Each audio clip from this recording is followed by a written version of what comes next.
And we back. So, sorry for the delay in videos these past couple of weeks, or the past roughly week and a half, 2 weeks. I came down with something, some type of sickness.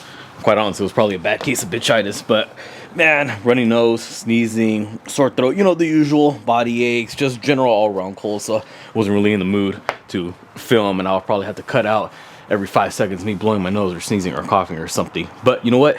Now we back. Training did take a hit. I will say that. Diet has been very inconsistent. I lost my appetite. Just, you know, it happens. It's not always going to be positives, but you know what? We're doing what we can. We're slowly easing back into it. We're bouncing back from the setback. So, we're going to go ahead and get an update now. Episode 5 of Road to the Platform. And I even feel like I look skinnier now. Like, I feel like, yeah, I'm not looking forward to what the stats are going to be right now. Hopefully the scale works, because even remember episode 5, the scale wasn't working too well. So we'll see where we're at. Again, I wouldn't be surprised if I did lose quite a bit of muscle mass. It just everything, because again, I wasn't eating too much while I was sick. I was just not hungry. I felt like I had to force it down a bit. Alright, so it's not working anymore. Again, oh well. It's probably the scale itself. It probably needs batteries or something, but it is what it is. So we took a hit.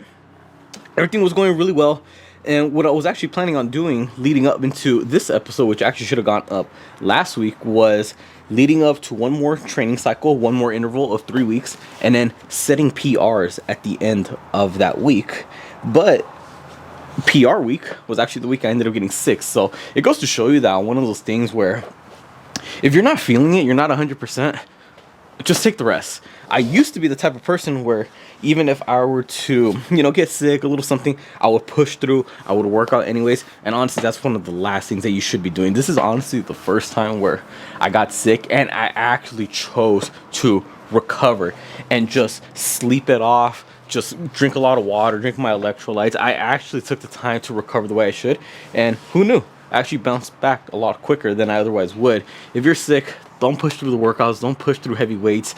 I already knew that if I try to work out and I try to hit those PRs, if you're sick and you're not 100% and you're shooting through PRs, it should be a no-brainer that you're going to fail. You're not going to get them. And if I don't get those lifts, I'm going to be in a bad mood. It's going to be rent-free in my head all day. So I was like, you know what?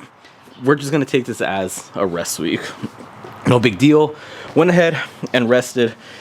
And then finally, last week, I did just 2 workouts. That's it. Just an upper body and a lower body workout. Just to loosen things up. Nothing too crazy.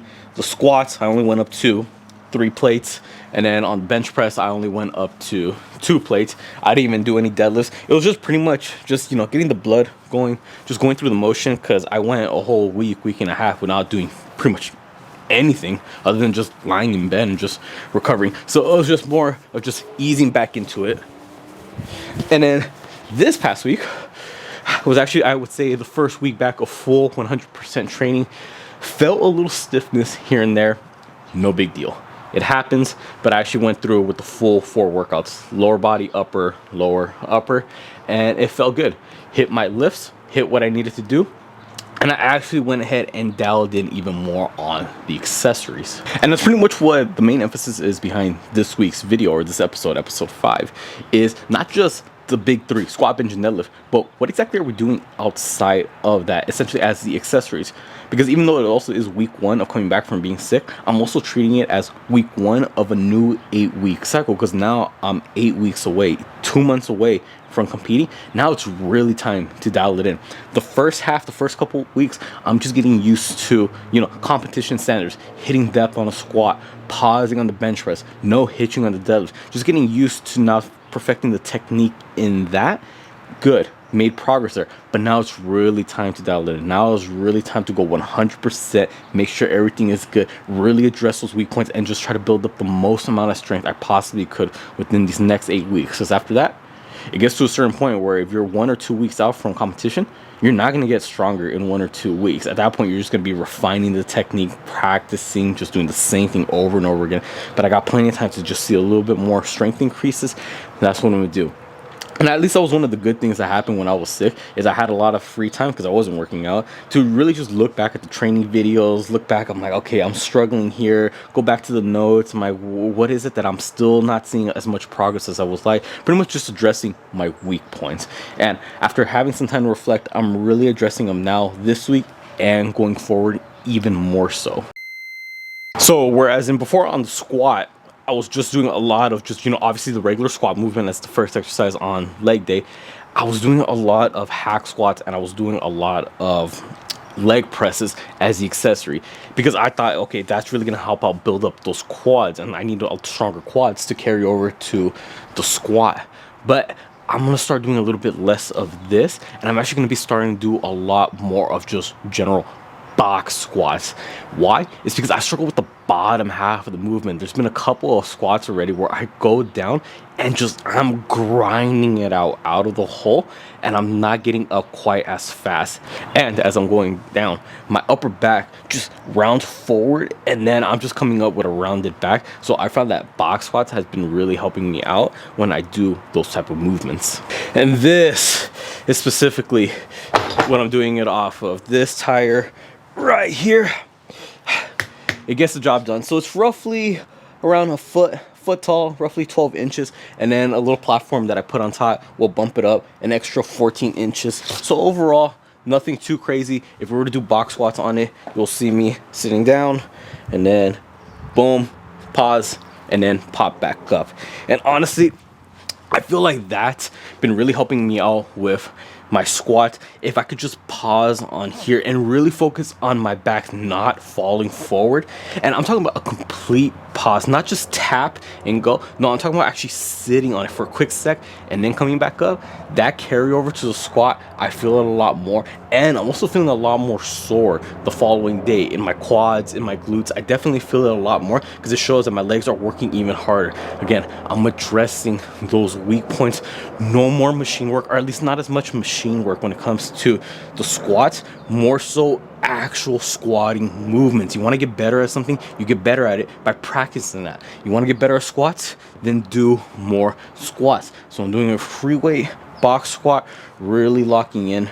And another thing, going heavy on these as well. Just how you're pushing hard with the main compound movements, just the way I'm pushing harder, hitting those 1, 2, 3 rep sets with the regular barbell back squat. I'm also going to make sure I hit those 1, 2, 3 rep maxes on the box squats as well. So just putting equally as much emphasis on this as I would with the free weight movement. Now, moving on to the bench press, as far as the main exercise goes, I got absolutely no issues with that. I'm getting used to the pauses, the strength is increasing. Good. Whatever my top working sets are, whatever my working sets are for that given day, that given workout, all right, it's all going according to plan. As far as my accessories, throughout this entire prep, I realistically has been prioritizing the incline press, which I feel is working for me. I definitely feel the carryover. If I get stronger on incline, I get stronger on bench press. But the thing is, I've been doing it up to this point primarily on the Smith machine, which is absolutely nothing wrong with that. It's been having its carryover. But lately I've been feeling like I need something a little bit more challenging. I feel like now when I bench press, I'm starting to notice one arm slightly stronger than the other. Right elbow is locking out just a little bit more or a little quicker than the left, or vice versa. So now I'm like, okay, I need to address the weak points of that unilateral work. On the Smith machine, you can't really see that because the bar is coming up at the same speed, so your elbows are locking out. You can't tell if your right arm is working out harder to compensate for the lack of strength in your left. So what I've been doing more, or I'm going to do more, which I started this past week, I'm still going to do incline, but I'm going to do it with dumbbells on a bench right here. So now there's no choice but for each arm to work equally as hard. If anything, my left arm is having to work even harder because now I can't rely on that right arm to lock out the weight, because now it's 2 individual weights on each arm. And another thing, going heavy with these, going heavier with the dumbbells. I hit a new PR, which again, okay, good on the PR with incline, but it's not like something worth bragging about because it's not something that I do often. So I think it was just more of testing where my starting point is. But I was able to rep out the 95s, and I've never even attempted using the 95s on a dumbbell incline. Usually I just go 75s or 85s, but for higher reps. This is the first time I'm like, you know what, let's just try the 95s. Let's see how they feel. I was able to get 8 reps. Okay, that's a good starting point. So now I'm just gonna see how much stronger I can get with that. And I definitely feel it a lot more in my triceps, more so than I would when it actually comes to the Smith machine. When I did it on the Smith machine, I feel it on the upper pec. I do feel it on the triceps, don't get me wrong. But when I do it on dumbbells, oh my God, the burn in the triceps is even more so. I still feel it on my pec, but right here in the back of the arm, the following day, my triceps were so sore.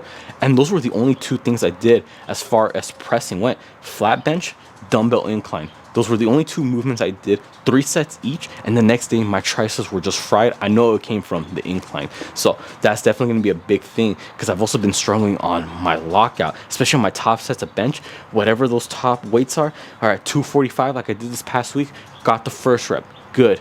No difficulty. Second rep, okay, a little bit more struggle as expected. I thought I was gonna get that third. That wasn't the plan. The goal was to get a top set of 3, but that last rep just couldn't get it. It's that tricep strain. Anything from halfway to the lockout, that's all triceps right there. So I need to address even more so. So now I'm also doing a lot more dips. That's something I hadn't done before. Usually I just do, you know, my tricep push downs, overhead extensions, things like that with the cables. But now I want to go ahead and just really maximize that elbow bend and full lockout. And when I do those tricep dips, oh, I feel the pump come in. And I also get a little bit more front delt, which is even more better, because the front delt also has use when it comes to the benching. So definitely going to start doing those a lot more. Typically I don't, because sometimes, you know, they hurt my shoulders having to stretch, but that's just a lack of mobility. That's something I need to prioritize on my end. So overall, finding just better exercises and just really dialing them in these next 8 weeks. And lastly, deadlifts. And I could 100% say with all confidence that deadlift has been the only exercise of the big 3, squat, bench, and deadlift, where I have not missed a single top set. Whatever was written on the program that I have to do that week for a deadlift, I have hit every single mark up until this point. Whereas in squats, if I had a top set of 4 and I only got 3 reps, or if I had a top set of 2 with 350 but I wasn't feeling it, so I had to drop it down to 335 and do that for 2 reps. Bench press, I fail reps all the time because that's my weakest lift of the 3. I just use the example right now, 245. I couldn't get that 3rd rep. Deadlifts has been the only exercise where I have every single week hit the exact numbers, the exact reps, the exact sets that I had written in the program prior going into it. And I'm not surprised. Deadlift is my best movement. It's my strongest lift. I got pretty strong posterior chain, strong back, strong upper back, strong lower back, strong hips, strong hammies. It's all right there. Strong grip strength too, because I'm not using straps. So I feel pretty good where my deadlifts are. So I wouldn't necessarily say that I'm not prioritizing my accessories on those, but it's more like it's not the main emphasis. If I'm limited on energy, limited on time, I'm going to be putting that time and energy towards exercises that need it, such as squats as far as lower body lifts goes. But I think the biggest thing that I am doing for deadlifts as far as accessory goes, good mornings on the hack squat machine, because this one, when I do it on here, I definitely feel the muscles in my lower back, even going up to my upper back. So my spinal erectors, the entire length of that muscle being worked to keep my back straight, to keep it from rounding. I definitely feel my glutes being engaged. I feel the hamstrings locking in. I feel it all being worked perfectly the way it should. The same feeling I get when I do good mornings on this machine is the exact same muscles that I feel being worked when I'm straining under a heavy deadlift. So I think this might be the only quote-unquote accessory exercise that I do that has direct carryover to my deadlifts. A couple of other things that I do on my second leg day that I guess could be considered accessories. Back extensions, those have their time and place. Leg extensions, because at the end of the day, you are still using your quads on the deadlift because you're using your legs and your leg pressing them into the ground. But those don't really get quite as much priority. The back extension is more of just isolation to really build up those hammies. You know, the leg extensions is just more to get bigger quads, which is a little more carryover, more so to the squat. But for deadlifts, not too concerned. But again, that's just reflecting my own training style. Everyone's gonna be a little different. So if you're stronger in bench press, you might have different exercises that will carry over to that. If you're weaker in deadlift, you might have a whole selection that you're sticking with. But it just varies, and it just comes down to person to person and what your strengths and weaknesses are. So there you have it, everyone. Episode 5. Sorry for the delay. Sorry for the little lack of energy. Just slowly getting back into it, just recovering from sickness. But now that we're back, it's time to really dial it in. 8 weeks, 2 months out. Got to really emphasize those other exercises. I can't just be coming in and just doing the big barbell lift with the squat, bench, and deadlifts. There's other things that I got to do that are going to help me build the strength, and that strength is what carries over to make these exercises a lot stronger. So comment down below, what are your accessories? What is it that specifically that you struggle with, and what is the accessory that you have? Because it's fair to say someone that struggles with a lock on a squat, they're not going to be doing a very low box squat. No, you're probably going to be doing some pin presses, or you might be doing a box squat, but on a much higher box. Again, your accessories should reflect your weak points, okay? They should not be addressing your strength. If you're strong in a certain range of motion, okay, why are you continuing to work it? No, focus on the weak links. That's what's going to make you stronger. So these were just mine, and again, it's very specific to me. What works for me might not always work for you. Your weak points might be a lot different from my weak points. Just want to get that clear. Hopefully you all enjoyed this video. Comment down below if you did, and also comment down below what is it that you want to see in this series. Like I said, I got roughly 3 or 4 more episodes left until we come to December, before it's actually competition day. So whatever it is that you want to see, I'm just showing you everything, because this will be a new experience for me, new powerlifting me, never competed before, so just figuring it out as we go. And also, comment down below any other video suggestions you'd like to see me do, whether it be about mindset, motivation, nutrition, diets, workouts, programs, whatever it is, comment down below. I'd be more than happy to help y'all out. Be sure to subscribe to my channel so you don't miss out on any new videos. Because remember, new videos on this channel every Tuesday, Thursday, and Sunday, so don't miss out. And then Instagram and TikTok, same thing. Be sure to follow me on both accounts. I put all my links down in the description below. With that being said, I'll catch y'all next time.